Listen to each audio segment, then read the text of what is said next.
Richard Gupton is the Senior Vice President of Public Policy and Counsel for the Agricultural Retailers Association. And Richard, as we talk about what this means, tell us, how does this impact the farm gate longer term?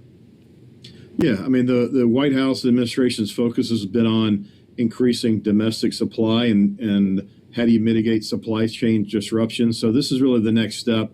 Last year in July of 2025, they announced their National Farm Security Action Plan and wanted to lay out a plan to onshore domestic production and increase domestic supply and make sure there's not disruption in supply chain for farmers. They added phosphate to the critical minerals list after engagement with ARA and others that's used important for fertilizer production, but also for glyphosate, and that has to be mined here domestically. So that was this is the next step, if you really look at it, about what does USDA and the administration need to do to increase that production here and make sure farmers have the tools they need for production agriculture. Yeah. How important are these elements and things like this to maintaining what they're saying is a national security, critical piece for our national security here and making sure that we have these tools available?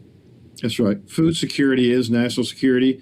So making sure we have domestic production of these supplies to supplement imports, which we'll always need, but we need to have a robust domestic production to mitigate the supply chain disruptions.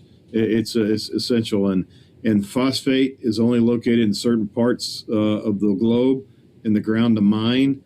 And so making sure that they do everything they can to provide incentives, including through like this executive order to make sure that domestic production is here.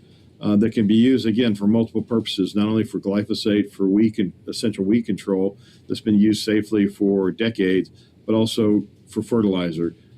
So their focus was on elemental phosphorus for the military and on glyphosate, but it has other multiple purposes for phosphate. And so we look forward to working with USDA as this executive order is implemented. Well, really appreciate the information. Thank you so much for being here, Richard. Glad to be here. Thank you very much.